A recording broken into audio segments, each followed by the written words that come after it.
ஆண்டவராகிய இயேசு கிறிஸ்துவின் நாமத்தினாலே உங்கள் யாவருக்கும் அன்பான வாழ்த்துக்களை நான் தெரிவித்துக் கொள்கிறேன். மற்றொரு இனிய காலை பொழுது உங்களை சந்திப்பதில் மிகுந்த மகிழ்ச்சி. இந்த நாள் உங்களுக்கு ஆசீர்வாதமாய் அமைவதாக. இன்றைக்கு நான் உங்களோடு தியானிக்க விரும்புகிற ஆண்டுடைய வார்த்தை சங்கீதம் 1:3. அவன் நீர்க்கான் ஓரமாய் நடப்பட்டு தன் காலத்தில் தன் கனியை தந்து இலையுதிராதிருக்கிற மரத்தை போல இருப்பான். எத்தனை அற்புதமான ஒரு வார்த்தை! உங்கள் வாழ்க்கை எப்படி இருக்கணும்னு சொல்லி கர்த்தர் விரும்புகிறாரு. பைபிள் சொல்லுகின்ற வாழ்க்கை என்ன? தன் காலத்தில் தன் கனியை தரணும். ஒரு பழம் அது விளைய வேண்டிய, அது கனி கொடுக்க வேண்டிய சீசனில் கனி கொடுக்கணும். இப்போ ஒரு வேளை மாம்பழம்னு எடுத்துக்கிட்டுங்களேன், அது எப்போ பார்த்தாலும் இந்த ஏப்ரல் மே இந்த சீசன்லாம் நிறைய பார்க்கலாம். அதே மாம்பழம் அது போர் அடிச்சிச்சு, நான் டிசம்பரில் தான் கனி கொடுப்பேன்னு சொன்னால் மார்க்கெட்டில் ஓடாதுங்க. எல்லாத்துக்கும் ஒரு சீசன் இருக்குது. இந்த காலத்துலாம் இது, இந்த காலத்தில் தான் இது.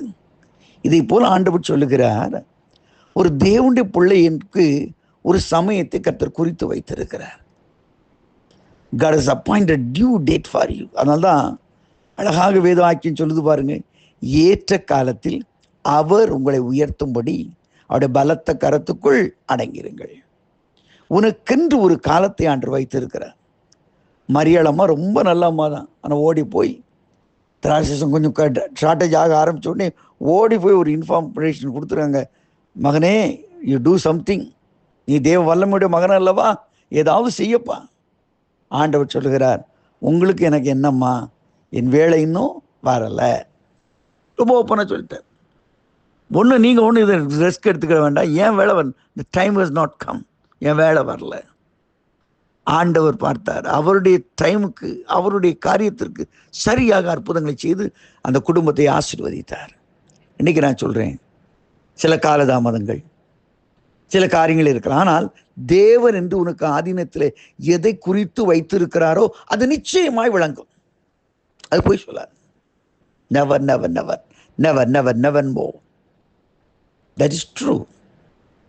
உனக்கென்று தேவன் குறித்து வைத்த காரியங்கள், உனக்கென்று ஆண்டவர் திட்டம் பண்ணின காரியங்கள் கட்டாயம் நடக்கும்.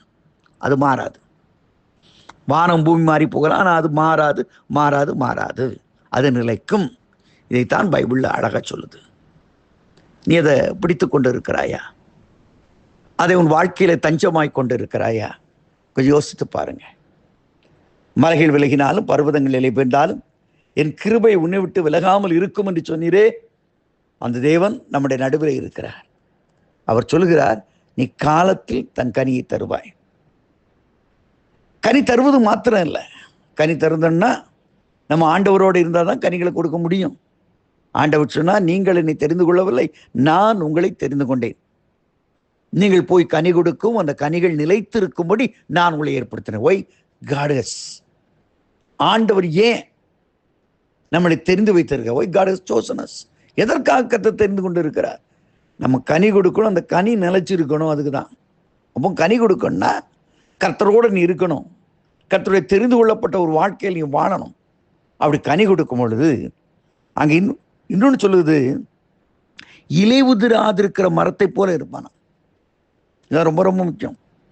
நீங்கள் திரளா சம்பாதிக்கிறீங்க, பொத்தலான பையில போடுறீங்க, இம்புட்டு காசு வந்துட்டுன்ற, என்ன வச்சிருக்க மீதி? கொஞ்சம் யோசித்து பாரு, என்ன ஏன் மீதி வச்சிருக்க? என்ன கையில் இருக்குது? இன்னைக்குள்ள நிலவரம் ரொம்ப மோசமா இருக்குது. ஆனா பைபிள் அழகா சொல்லுது பாருங்க, சங்கீதம் 128. கல்யாணம் ஆகும்போது எல்லாரும் சொல்லி கொடுப்பாங்க, கர்த்தருக்கு பயந்து அவர் வழிகள் நடக்க எவனோ அவன் பாக்கியவான், உன் கையின் பிரயாசத்தை நீ சாப்பிடுவாய், அடுத்தால உனக்கு பாக்கியமும் நன்மையும் உண்டாகும். உன் கையின் பிரயாசம் உனக்கு ஆசீர்வாதமா இருக்கணும். நல்லா சம்பாதிச்சுட்டு அவ்வளோ ஆஸ்பத்திரியில் பில்லு கட்டிட்டு இருந்தா உனக்கு எதுக்கு ஆசீர்வாதம்? நல்லா சம்பாதிச்சுட்டு உன் குடும்பத்தில் கோர்ட்டு கேஸு, அந்த கேஸு இந்த கேஸு, இப்படி அப்படி, எதுக்கு உனக்கு வருமானம்? அதெல்லாம் நிப்பாட்டணும். கர்த்தருடைய ஆசீர்வதிக்கப்பட்ட குடும்பத்தில் நம்முடைய பிரயாசங்கள் வீணாய் மற்றும் வீணாக கடிப்படுவதில்லை. நல்லா புரிஞ்சுக்கிடுங்க. நீ காலையில் ஆண்டவருடைய ஜெபம் பண்ணுங்க, ஆண்டவரே தேவனுடைய பிள்ளைகளுடைய வாழ்க்கை எப்படிப்பட்ட வாழ்க்கை? சீசனுக்கு கனி கொடுப்பான். அந்த கனி கர்த்தரால் வர்ற கனி, அந்த கனி வரும் பொழுது என் வாழ்க்கையில இலை உதிராது இருக்கிற மரத்தை போல நான் இருப்பேன். இது கடத்தால ஒரு வார்த்தை, நீ செய்வதெல்லாம் வாய்க்கும். என்னென்ன செய்றீங்களோ அதெல்லாம் ஆசீர்வாதமா இருக்கும். இதுக்கு என்ன செய்யணும்? கர்த்தருடைய வேதத்துல மூழ்கிடணும். இரவும் பகலும் அவருடைய வேதத்து மேல் பிரியமாயிருந்து அது தியானம் குளிக்கிற மனுஷன் பாக்கியவான்.